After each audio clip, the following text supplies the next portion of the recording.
Ladies and gentlemen, I'm sorry you've got to look at me again. In fact, you've got to look at us both again, but we have changed places. You weren't meant to have to look at Dr. Israel at all. You were meant to be looking at Dr. Howard Williams, and in some ways I'm very sorry he isn't here, because any of you who heard him speak will know that he's very well worth listening to. We'll wish him a quick recovery from his operation. And we have the recompense that Dr. Martin Israel is prepared, as always, to step into the breach at the last moment. And as you know, he's always worth listening to. And it'd be quite ridiculous for me to introduce him to you. My task is to introduce the lecture, and that I now do. I thought it was wiser for me not to tackle the subject that Dr. Williams had tackled, not because I would have been incapable of having thoughts about the relationship of psychology and psychotherapy to religion, but because I thought it would be better for us to think about psychic matters inasmuch as our fellowship is interested in the psychical and the spiritual. What is the importance of the psychical dimension to Christianity, and what is its danger? This is the sort of topic I want to explore this evening. We know that the highly orthodox Christians regard the psychic as being synonymous with the demonic. Anything that comes between the material and the spiritual, which is of God, is from their point of view evil. They have a view of God, the Trinity of Father, Son, and Holy Spirit, communicating directly to us in a charismatic sort of way, and any intermediaries in between are no good at all. This view in itself denies our creedal formulation of the communion of saints, and certainly limits our heaven to a very small number of people. On the other hand, there is a danger in those who are very interested in psychical matters to have their heaven so fully populated by entities, guides, controls, angels, archangels, the vast hierarchy that St. Paul names at the end of Romans 8, that God himself, itself, whatever one says about God is inadequate, is somehow eclipsed in this large galaxy of intermediary psychic agencies. And here I would put the masters that are extolled so much in theosophical teaching as well, incidentally. I think this is a point that has to be said. In other words, I'm going to think tonight somewhat about the dual dangers that confront Christianity of arid intellectualism on the one hand and Gnosticism on the other hand. There are many of us who have heard of a recent book that was written called The Myth of God Incarnate. Some of you, like myself, have probably even read it. It purports to show that Jesus could not have been the Son of God, and that the incarnation as we know it is a mythological statement. This doesn't mean that it's absolutely untrue. It means that as a factual event it couldn't have occurred, but perhaps it may be interpreted in a different light. Though unfortunately the particular writers of this book have not shown us any real light in which it could be interpreted.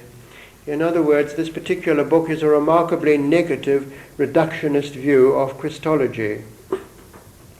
Obviously, I don't want to discuss Christology with you this evening, A, because I'm sure you're not very interested in it, and B, I am amongst the least of people to discuss so very, very severe an intellectual topic. But the one thing that has impressed me reading this book, and I am not unique in this impression, is that these people are working from a purely intellectual, reductionist point of view. They are working with the tools of the scientist, with the sensual man. They are devoid of real imagination, which means a deeper feeling. They have no knowledge of the psychic dimension, and above all they are ignorant of mysticism. And this is the particular limitation of this particular book, which actually has much to recommend it in terms of intellectual clear thinking, and I would not be one to condemn it out of hand. Indeed, nothing ought to be condemned out of hand, because everything has something to teach us. But this particular view of the nature of Christ and of religion generally cannot help us. If we move on a purely intellectual framework, we eventually not only dismiss Christ, but we dismiss God as well, and the ultimate end is an atheistic type of humanism, which ends up in a sort of Marxist materialism in which the only things that are real are those that we can measure and feel and touch and see with our physical senses. This is a terrible view of humanity. Ultimately, it even leaves out the emotional rapport we have with one another. My concern for you will be with a body of a certain age and a sex, and I will hardly be interested in the essence that radiates from you and makes you different from another person of your age and sex. And this is the danger that confronts all of us who try and reduce religion to current scientific views of thought. It is for this reason that the psychic dimension is crucially important for us and something that we cannot overlook. We have no reason anymore to try and explain ourselves away and prove that we aren't really just spiritualists, but are interested in something more. If only the people, these brilliant intellectuals who had contributed to this book, knew something about our subject, they might have had a better view. One of the contributors, a man called Michael Goulder, actually mentions St. Peter's resurrection experience. He quotes him as being a completely mixed up man at the end of his wits, according to theories enunciated by Dr. William Sargent, who is a well-known materialistic psychiatrist. And when the brain is completely shattered by a concatenation of dreadful events, such as occurred during the crucifixion drama, people begin to see things funnily, and suddenly a new resolution occurred, and he suddenly, quite inexplicably, came to faith and suddenly believed that Jesus really was alive again, and through this complete psychological mix-up, the whole of the resurrection drama is created, and the Christian religion starts because a lot of other people also want to believe it.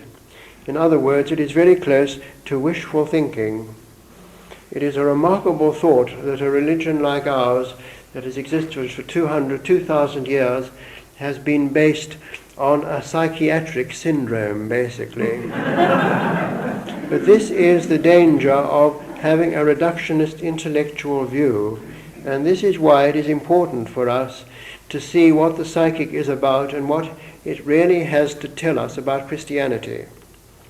I am not in this talk going to consider the great psychic gifts that Jesus had. I'm not going to consider the healing and the telepathy and the clairvoyance, etc. You know all this from our Chancellor's book, which I hope you have had the sense to read, and also the prior writings of Maurice Eliot and other people. We know that he was a supreme psychic, and the more we know of our subject, the more we can realize that what was said in the Gospel is largely true. We don't, as it were, have to believe something that we know is probably wrong, but somehow loyalty makes us believe it. But the psychic dimension is more than merely a manifestation of remarkable gifts of Jesus and also the prophets of Israel who have preceded him. The psychic is ultimately the way of communication between souls. The word psyche originally meant soul. Today, of course, it means the whole range of the mind in such words as psychology or psychiatry. And this is a tragedy because the average psychologist, who tends to be behavioristically orientated or perhaps have a rather vague Freudian view of reality, denies the very essence of soul. But nevertheless, the great Greek thinkers and the Jews before them understood the basis of soul as the other part of body. It was that part of man which was truly himself, The Greeks, in this respect, were particularly valuable. Indeed, the ancient Hebrews didn't have the same concept of psyche as did the great Hellenistic philosophers, particularly Plato and his school. The soul is that inner depth in us which gives us our true identity, and it relates in terms of value judgments particularly. I am, what you see in front of you, not merely an indifferent middle-aged man with a certain name and a certain professional status, but I have a unique identity which nobody else can have because of how I react and respond and what my final views on life are about and what I am aiming at. And this same definition of a person applies to everyone else in the room. Obviously, you don't all share my views or my particular aspirations or even my particular value judgments. It would be very bad if we all did share each other's in this respect. But we each have something infinitely unique to contribute to a whole which finds its reality as a whole. I am even relating to you here on a psychic level. I'm relating to you intellectually. Certainly you are listening to what I'm saying and you understand what I say, and hopefully what I say makes sense to you on an intellectual level. But supposing I was reading something, supposing I prepared it and I was just reading all this out to you, I couldn't possibly make the same impression on you as I do speaking directly to you, even if the thoughts that I confided in paper were of the highest brilliance, because in a way I would be shutting myself off from you in terms of some form and intellectual sustenance. But when I communicate directly to you, it is not merely the intellectual substance of what I say that is important, but it is something much more. It is me that is important. It is I that is important. I am giving something to you which I don't understand. Indeed, if I tried to analyze it, it would be destroyed immediately. One has to lose oneself, as Jesus says, in order to attain eternal life. If I were to put on an act or try and impress you in any way, at once the illusion would be destroyed and I would be simply showing you myself as a very remarkable person. But if I am really communicating with you on a deep level, in a very peculiar way, I cease to matter. I cease to matter. It is something much deeper in me that is coming through. And this, I believe, is the way that Jesus spoke with authority and why the common people heard him gladly. He was not putting on an act. He was not showing himself as a marvelous person at all. It was something that came through him that was important. And that something that comes through us is the soul of us. And its way of communicating with the other person is the psychic mode. It is essentially extrasensory.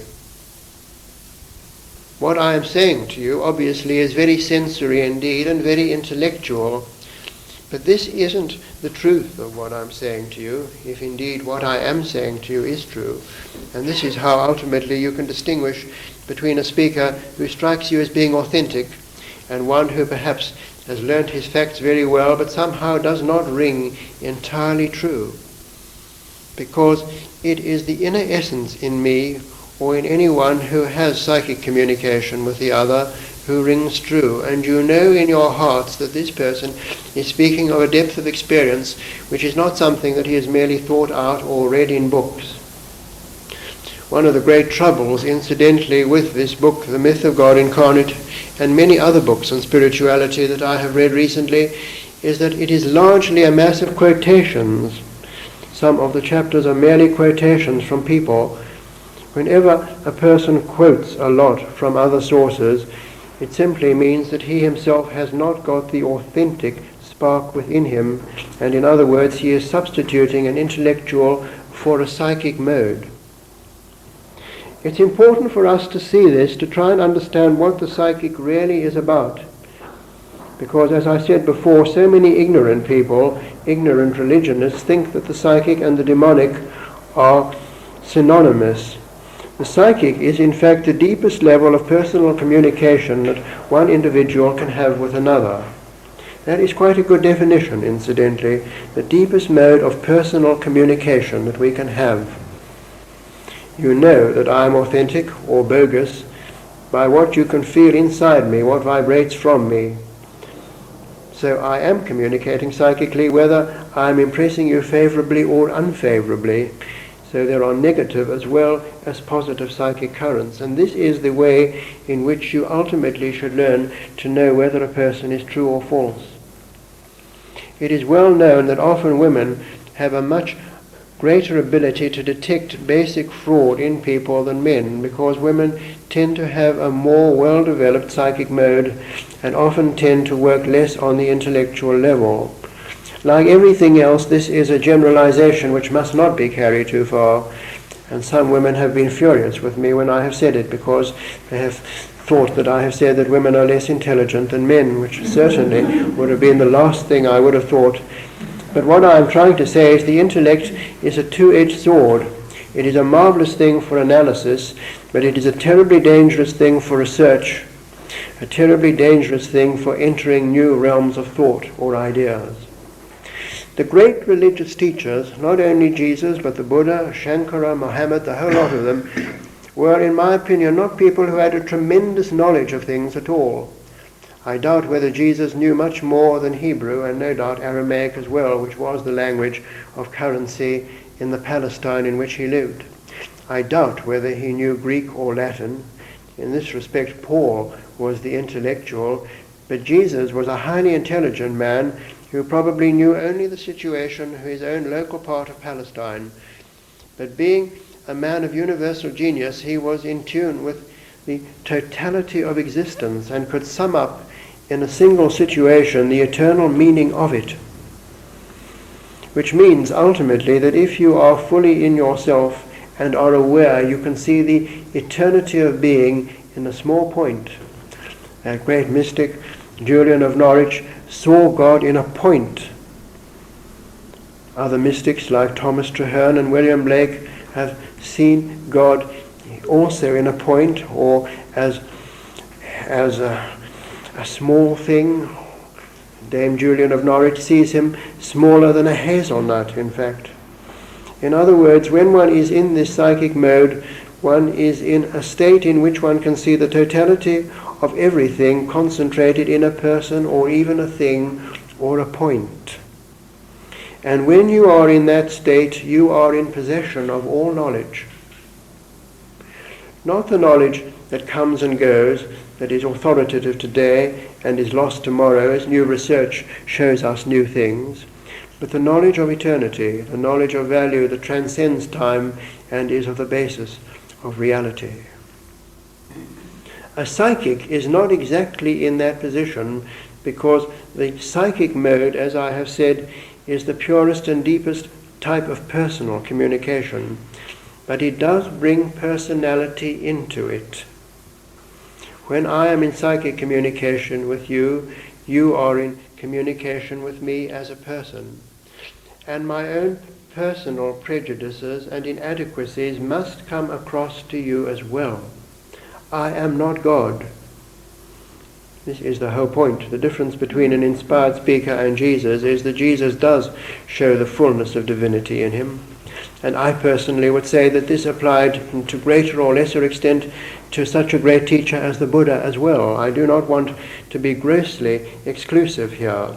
This is the difference between a supreme world teacher. And remember, whatever views we have of Jesus, he was fully human, and as we are when he was in the flesh with us. So this in no way denies the divinity in him as well.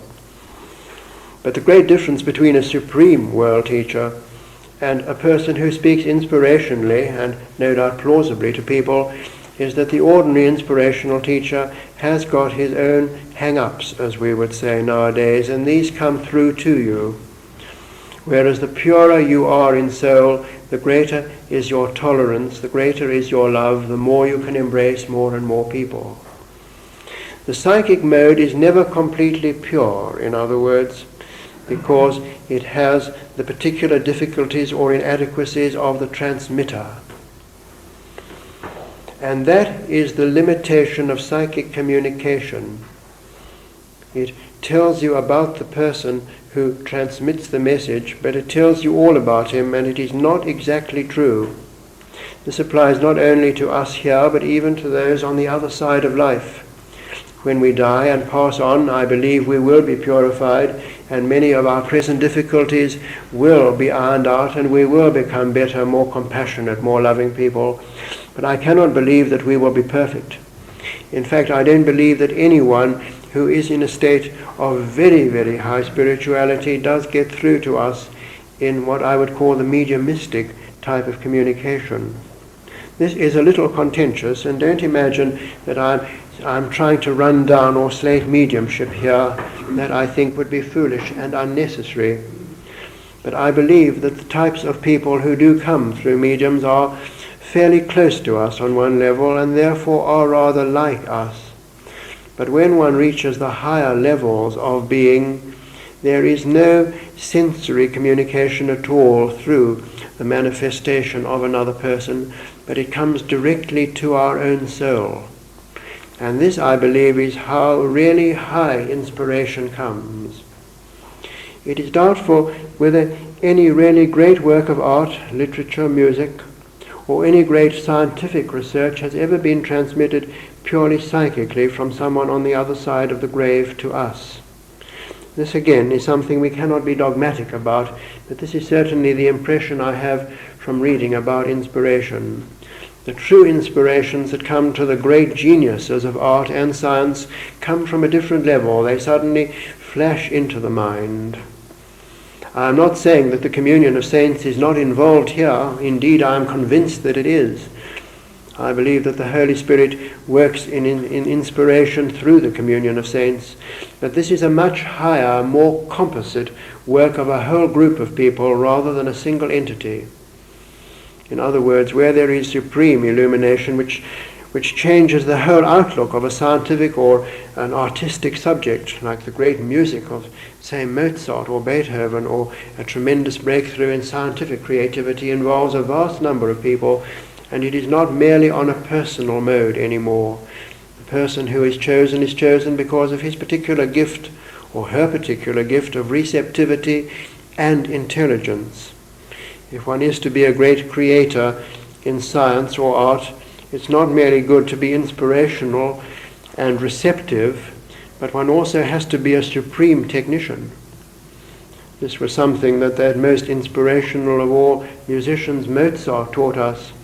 He got his music from another realm entirely, the most pure and beautiful of all music, in my opinion, but he was a supreme technician.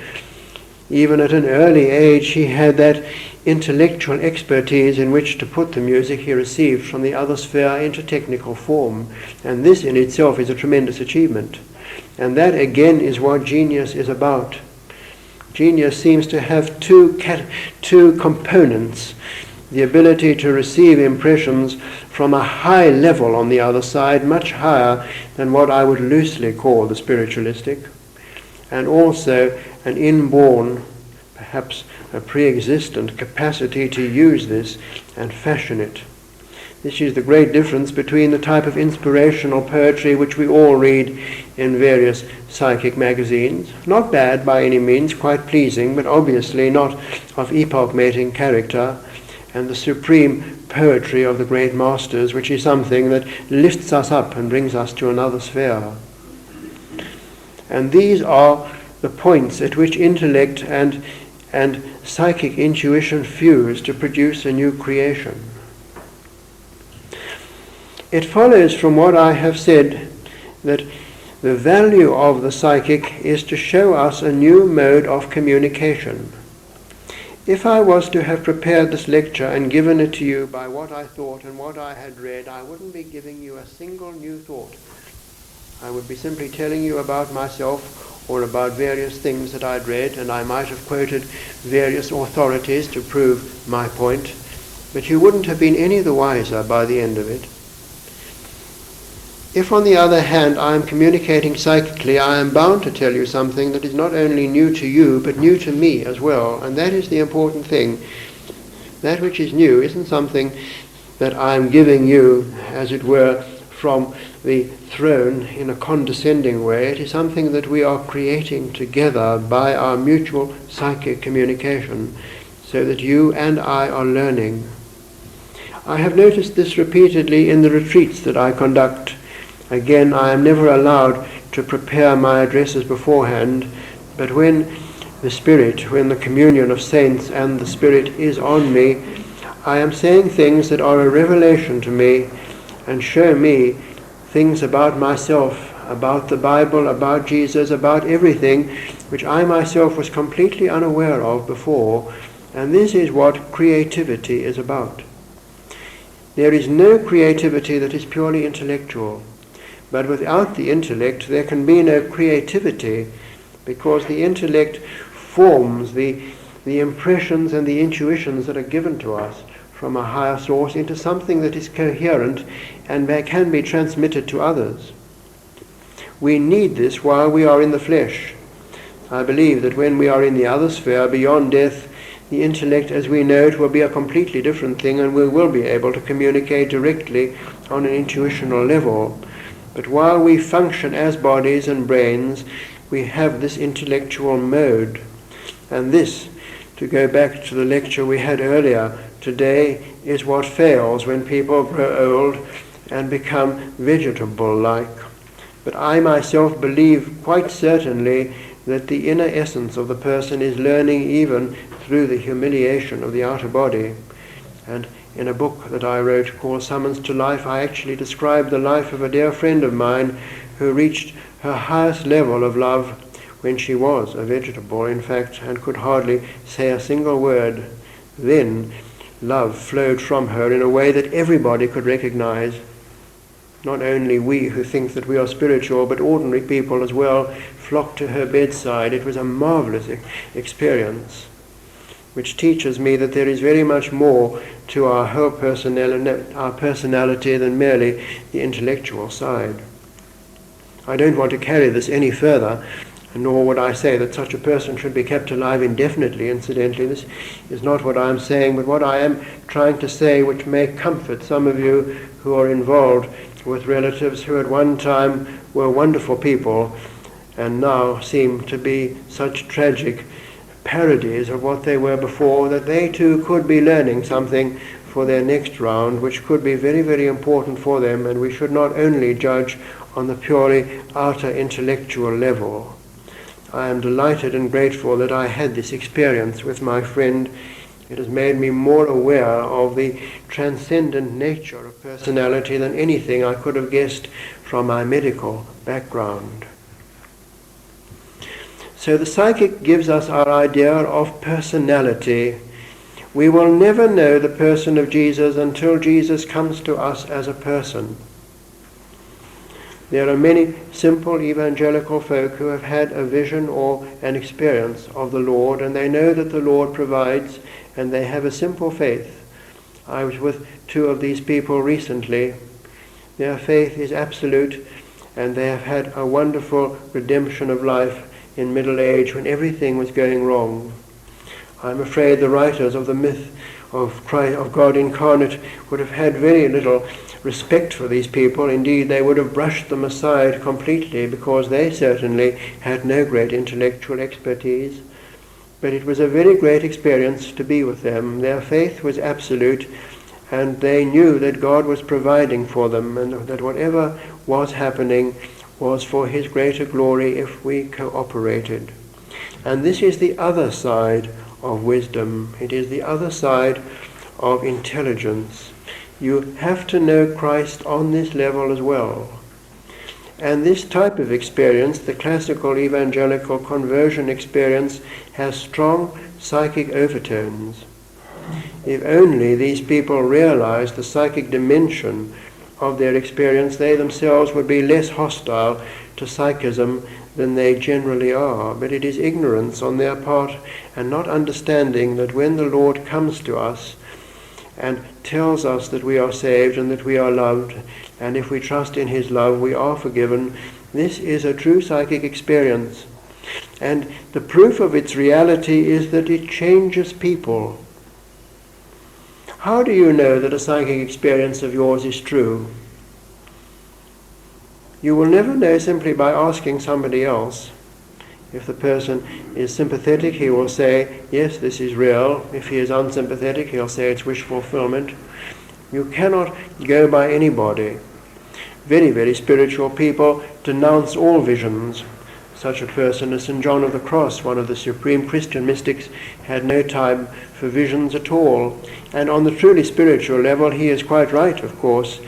But nevertheless, we cannot all aspire to that degree of mystical illumination that such as the Buddha, Shankara, Plotinus, or St. John of the Cross had. These are supreme mystics. It is unfair to demand that people like us should have this degree of illumination all at once. That is why there is a place, indeed, for locutions, for visions and other things that sometimes are derided by great spiritual directors, but they are important, and this is one of the things that our fellowship is here to help people with. If you get a vision or hear a voice, which I suppose is what the medieval mystics would have called locutions, you would be very ill-advised to dismiss it. But the important thing is what effect it has on you. As we say, by their fruits you will know them.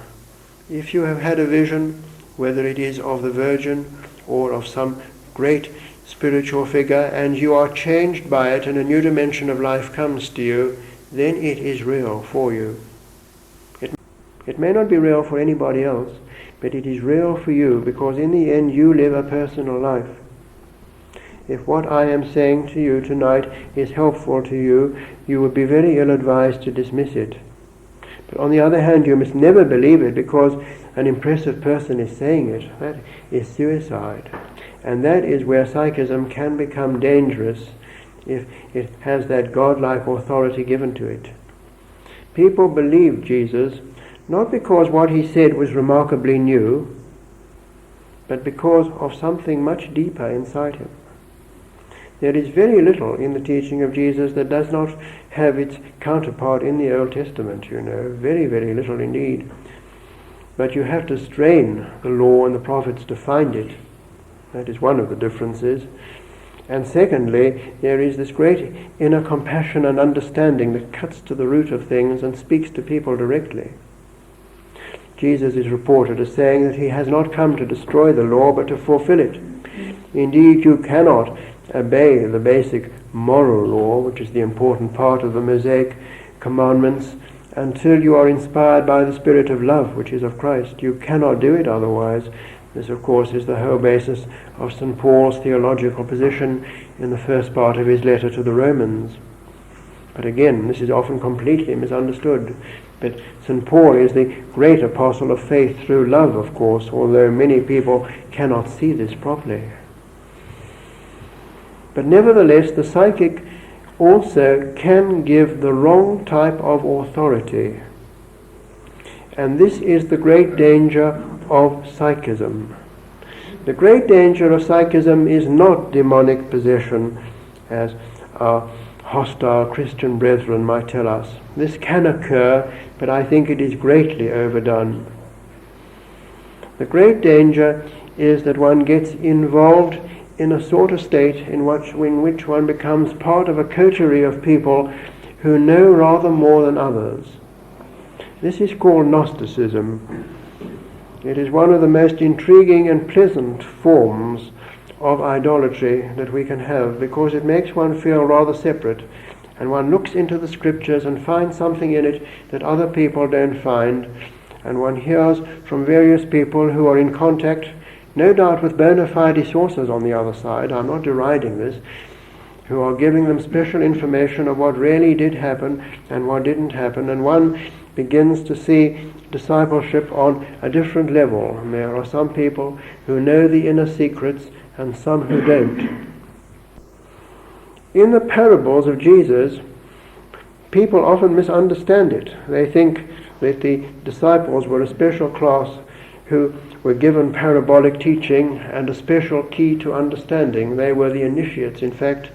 But in fact, if you read the Bible, it's just the opposite. The parables are meant for the man in the street, who have ears but do not hear, who have eyes but do not see, quoting Isaiah. But the actual disciples get the straight teaching. It's just the opposite. Those who are in the inner core get the straight teaching. Those who are on the periphery get the parabolic teaching. And to me this is very important. The person who is closely involved in the spiritual life is not a very clever person who has a special key to knowledge according perhaps to various forms of understanding. It may be numerological or astrological, and I'm not against any of these things, by the way. They all have their place. Don't imagine that I am casting a snare at this, but this isn't the point. The true understanding of reality ultimately doesn't have to come through these esoteric mechanisms, which are interesting and have their own validity, but it comes directly to us. The great teaching of Jesus is that only a person who comes to the kingdom as a little child can get in. And a little child hasn't got a great deal of esoteric knowledge. Indeed, a little child has no knowledge at all. It has infinite receptivity and humility, theoretically at any rate. That is the basis of the childlike simplicity. And the great saints, not only the saints of Christianity, but the saints of Kabbalistic Judaism or Sufistic Islam or Hinduism or Buddhism, all the great saints have something very much in common, what we would call a second simplicity. The great saints of the Eastern Orthodox tradition, the Staretsi of Russian and Greek Orthodoxy in Mount Athos, etc., are particularly well marked in this respect. They are simple people. If you read the stories of the Desert Fathers, you find the same thing. Or how Martin Buber writes about the Hasidim in 18th century Eastern Europe. They are part of the same witness of saints, although they have a different religious tradition. The Sufis of medieval Islam are exactly the same as well. The great stories in Buddhism again speak of the Buddha in this way. They are not people who know a great deal at all and have a special key that only a group of initiates can grow into, so that you come to a special school and learn. They are people whose vision is completely direct and can see things. And that is what true gnosis is about. Gnosis means knowledge.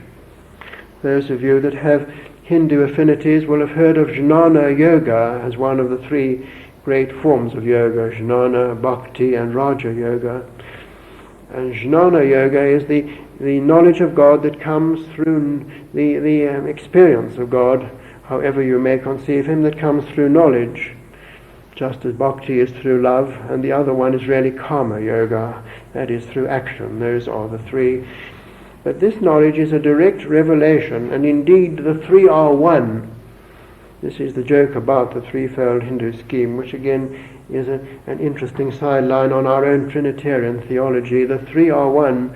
You only come to a knowledge of God and the great things of existence through love, because love is the only unit of knowledge that binds together. And love is nothing except if it does not show itself in works.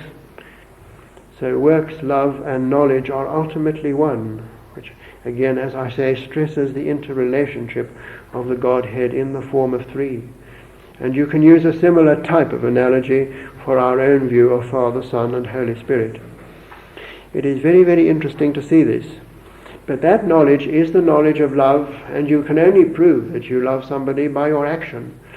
If I say that I love you and do not in any way concern myself about you, I cannot feel that my love is very real. This incidentally is why it is so crucial for all of us to see God in a personal mode.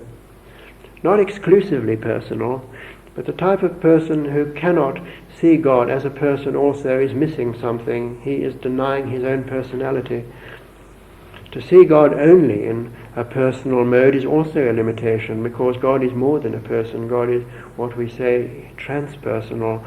But you need both parts of this reality. But the type of person who sees God as universal goodwill, I hate the idea of universal goodwill, incidentally, because it is so vague. I can see myself here beaming out universal goodwill with a sort of Cheshire cat smile, but not actually doing anything for anybody at all. Not actually putting myself out for a single person, but being full of goodwill and having all the right thoughts. This is something that we have to think about. This is one of the dangers of a Gnostic view. we have always to sacrifice ourselves and give of ourselves, not with money so much as with our own time and our own presence. That is what love and action is about, and this is where the knowledge comes in as well. That is the point that one has to remember about the danger of psychism. If it does not progress to the higher psychism, which is mysticism, in which there is a direct apprehension of the unclouded Godhead, in which even the communion of saints, which includes all the entities that spiritualists speak about, they are not swept away, nothing is swept away, but are incorporated, are brought into the greater whole, in which the supreme Godhead is brought in. One cannot know the fullness of Christ. When we say that Jesus Christ, or in Christ God is fully incarnate bodily, we mean that in this man there is the full manifestation of what it is like to be God. God was in human beings long before what we call the incarnation, that of God in every man, that which St. John speaks about in his great preface to the fourth Gospel. And in my opinion, there are two types of people: those who can understand that prologue to the fourth Gospel and those who can't. The great tragedy of the myth of God incarnate people is that they really can't understand the prologue of the fourth Gospel. By understand, I don't mean understand intellectually, but feel in it. If you understand me, it isn't merely an intellectual understanding, but it is feeling into the depth of me and knowing that what I say is true or is not true, as the case may be. But there are two types of people. The first type of person is the mystic. St. John's Gospel is a mystical treatise.